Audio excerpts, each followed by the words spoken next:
Are you wanting to go on a heritage trip and find your ancestors? It's a lot of fun. It's a great way to experience their lives and walk in their footsteps. And today I have a treat for you. They don't normally come when I snap my fingers, but today they did. These are my two nephews, the sons of my wonderful brother Jeff. This is Nicholas on this side and Ryan on this side, and we are hanging out here checking out San Francisco and this area because we have a lot of family that came from this area. And I am going to show you how I planned our trip to make it fun, right, for you guys. And I'm going to help you do the same for your family. This video is focusing on how to be successful in planning a family history trip with your family and getting your family involved in the things that you have discovered about your ancestors, because sometimes that's the hardest part. So I'm going to talk about what are the important things to do when you go on a family history trip. What are some of the cool tips and tricks and some great tools to help you plan your trip so that you can share the love that you have of your ancestors with your family and that you can enjoy the opportunity as well. This has been a great opportunity for me to travel with my brother and his wife Jenny and their two great kids. And I'm gonna throw some clips in of our travels, but I'm also going to throw up a lot more of our content, some of the stories on my other YouTube channel, Ancestry Adventure. And the link to that is right up here. So you can go over and check out that channel to get more of the meat. This video is going to focus more on the tips and the tricks for you to plan the best family trip with your family. In addition, with this video, I do have a guide that's going to help you. In the guide, I'm going to have things that I don't even have the opportunity to cover in this video about how to plan a trip with your own family. I'm also going to include this booklet that I've given to my family to help them learn more about their ancestors so that you can see one. It's not your family, but hopefully it will give you great ideas. And then I'm also going to share my map with you so that you can see how I plotted out our trip. And hopefully that will help you as well. You can get that by being a member of Aimee's crew. For the first month that this video is released, Aimee's crew members get it for free. You also have access to the live stream. If you're interested in joining Aimee's crew, click this right up here. Or you can follow this link to purchase the guide as well and get all of that information so that you can create some wonderful family memories with your own family as you learn about your ancestors. So let me start with the things that you probably want to make sure that you include, because it may not be the things that you're thinking about. The family doesn't really care about when they were born necessarily and when they died. A lot of the facts that we collect as genealogists, the family doesn't care about. So let's talk first about all of the things that you really want to make sure that you grab and the things that can make your family history trip much more memorable. I'm back in the office and I am going to share with you some of those things that families care most about. The first thing is they really do enjoy going to the location where your family lived. If you can get their address and go to those homes and see if the homes are still the same homes that maybe they lived in when they lived there. And I'm going to go over a little bit about how to do that. There's more in the research guide. If they lived on a farm, going to that area, looking out over the fields if that's still a farm, is really powerful, and people can really get into that. One of the other things to consider is whether or not your ancestors served in the military. You want to make sure that you look for any military service, as well as the information about that unit that they served in. What events happened? What battles did they fight in? Where did they end up being stationed? Things like that. Those are the kinds of things that your family can really get behind. If the churches where they worshiped or where they married are still standing, that can be a really cool thing to go take a look at, especially if you have the opportunity to go in or maybe even go into a worship service. I had the opportunity to do that in Virginia, and it was so powerful to meet the pastor and the other wonderful people of that church and have the opportunity to actually attend services where my family did in the 1700s. Burial sites can be actually really powerful, and finding the grave can be a lot of fun. So you might want to bring your family to the place where your family members, where your ancestors were buried, and find those headstones. It's also important to learn more about the history and what was happening at the time that your family members lived in a particular location. Your ancestors probably experienced some real history. And if you know about that, it can really be exciting for you. For instance, my grandmother lived in San Francisco while the Golden Gate Bridge was being built. Was she one of the first people that walked over the bridge? I don't know. I never asked her, but I sure wish that I did. Either way, it was a fun thing to speculate about as a family. It also makes things more meaningful if you spend a little bit of time and energy kind of understanding what life was like at that time for your ancestors. And sometimes you can go to historical museums or other places, maybe plantation tours, things like that, where you can learn more about what it was really like when they lived there. That's worth your time. And as you're driving around, you can take a look at community buildings like courthouses and other things, maybe homes that were around when your family lived there, to kind of give you a sense of what things look like then.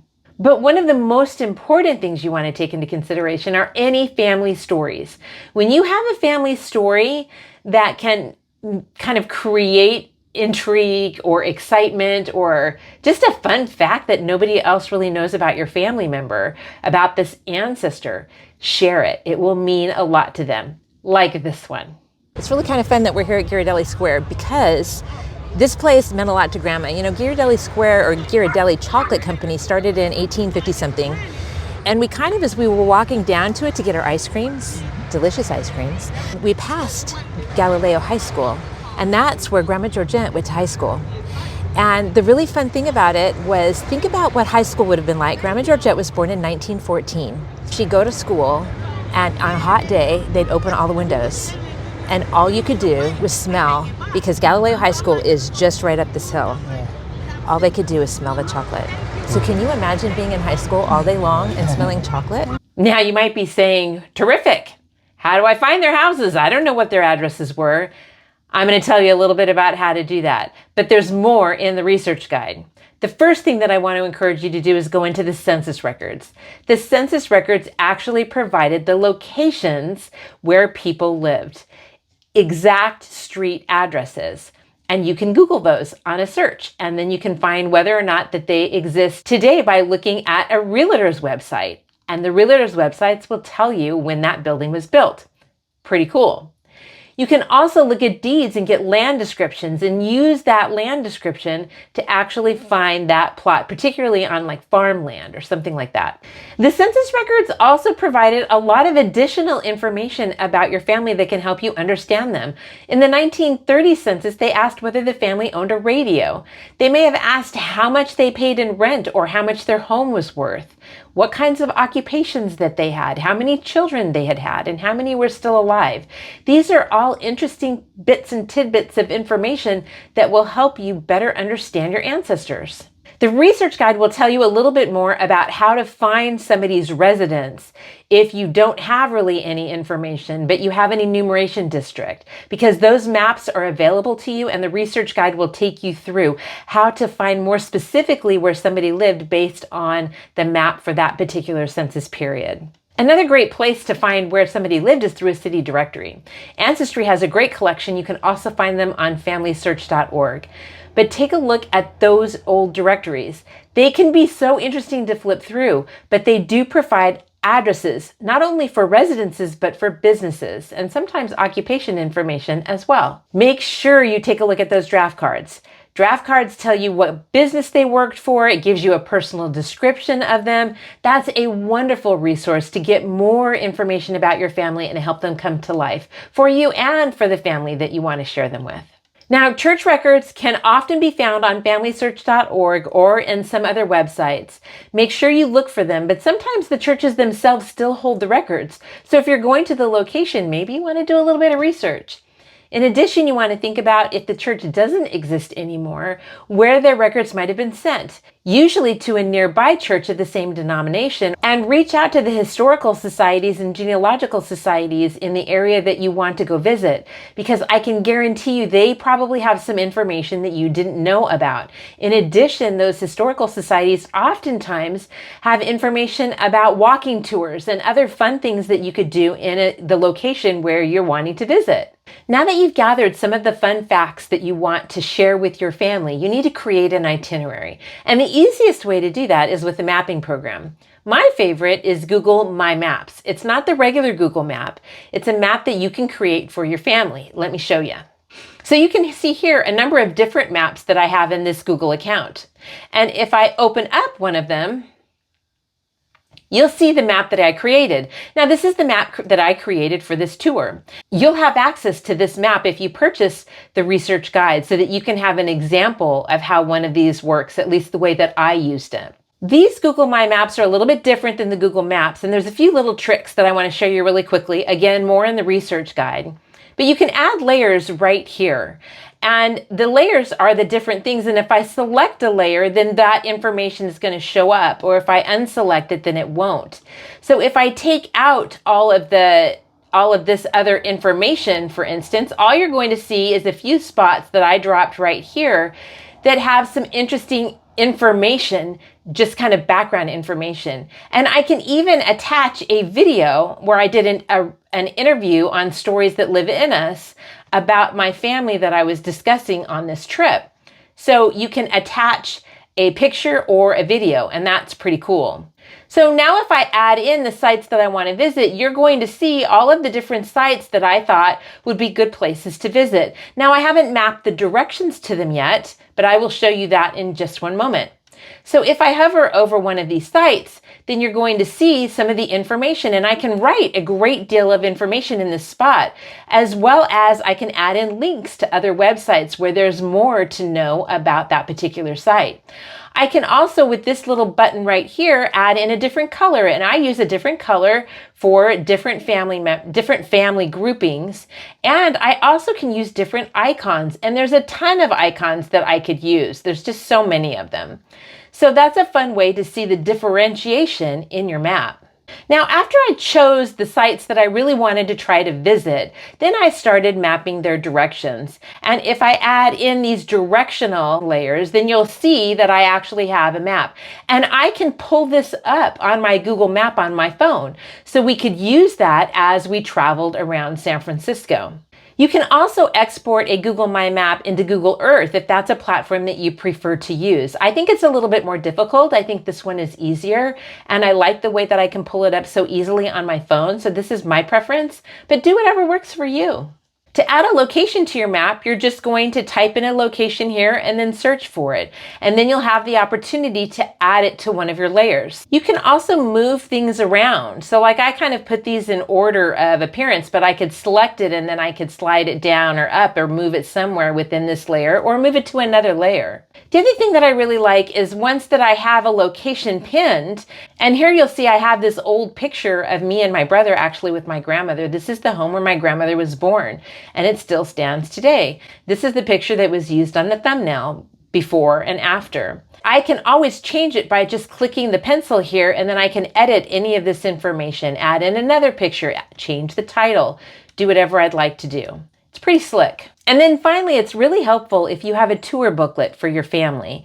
And the reason being is there's going to be some driving and there's going to be some downtime, and they can be looking at some of the stories and some of the information, and they can follow along on the map.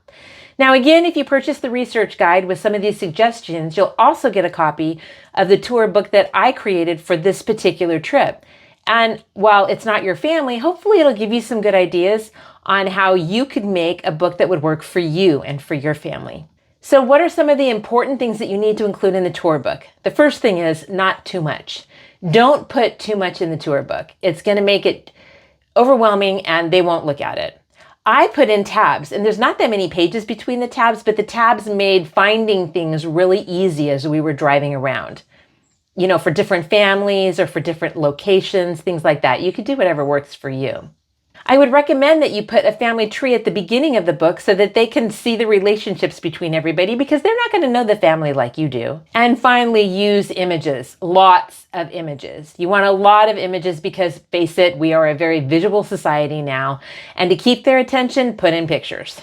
Now, I choose to be careful and put the source information in my booklet so that years from now, maybe even after I'm gone, if somebody gets their hand on that booklet, they can then see how I came up with the information that I came up with. It's just listing the source where you got that information. It's called a source citation, but it doesn't have to be scary. It's just so that people can find it again if they want to find a marriage record or that census record or whatever it was that helped you understand or know that this place was important to your family. You actually said a minute ago that it was fun to actually be there. Is it because you guys looked at the book the day before?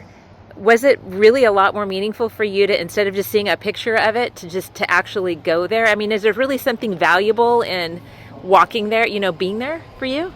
I definitely think so.